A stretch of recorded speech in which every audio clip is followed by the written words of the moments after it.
Hello my dear friends, welcome to today's mini vlog. ಇವತ್ತು ಒಂದು ಒಳ್ಳೆ ಡಯಟ್ ರೆಸಿಪಿ ಹೇಳ್ಕೊಡ್ತೀನಿ. ವೆಯ್ಟ್ ಲಾಸ್ಗೂ ಒಳ್ಳೆಯದು ಮತ್ತು ಹೆಲ್ತ್ಗೂ ಒಳ್ಳೆಯದು.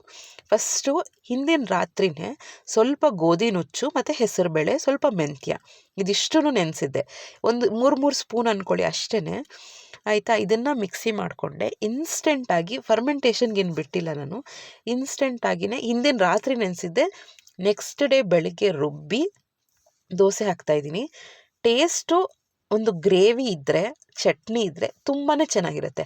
ಹಾಗೆ ತಿನ್ನೋಕ್ಕೆ ಬರಲ್ಲ, ಸ್ವಲ್ಪ ಉಪ್ಪು ಹಾಕ್ಕೊಂಡು ಮಾಡ್ಕೋಬೋದು, ಬೇಕಾದ್ರೆ ಜೀರಿಗೆನೂ ಹಾಕ್ಕೋಬೋದು, ಚೆನ್ನಾಗಿರುತ್ತೆ ಟೇಸ್ಟು.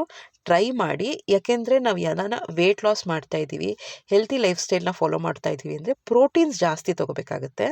ಪ್ರೋಟೀನ್ಸ್ ಅಂದರೆ ಈಗ ನಾನು ಹೆಸರು ಬೇಳೆ ತೊಗೊಂಡಿದ್ದೀನಿ, ನೀವು ಹೆಸರು ಕಾಳನ್ನು ಯೂಸ್ ಮಾಡ್ಕೋಬೋದು.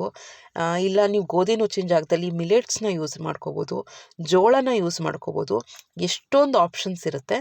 ಸೊ ಈ ರೀತಿ ಒಂದು ಚೇಂಜ್ ಮಾಡ್ಕೊಳ್ತಾ ಇಲ್ಲಾಂದರೆ ಮಿಕ್ಸ್ಡ್ ಕಡಲೆಕಾಳು, ಕಡಲೆಬೇಳೆ, ಹೆಸರುಬೇಳೆ, ಹೆಸರು ಕಾಳು, ತೊಗರಿಬೇಳೆ, ಮೈಸೂರು ಬೇಳೆ ಇದನ್ನೆಲ್ಲ ಟ್ರೈ ಮಾಡಿಕೊಂಡು ಮಿಲೆಟ್ಸ್ ಜೊತೆ ನೆನೆಸಿ ರುಬ್ಬಿ ಇನ್ಸ್ಟೆಂಟಾಗಿ ದೋಸೆ ಮಾಡಿಕೊಂಡು ತಿನ್ಬೋದು. ಹೊಟ್ಟೆ ಅಂತೂ ತುಂಬಾ ಆಗೋಗುತ್ತೆ, ಪ್ರೋಟೀನು ಸಿಕ್ಕಂಗಾಗುತ್ತೆ. ಟ್ರೈ ಮಾಡಿ ಫ್ರೆಂಡ್ಸ್.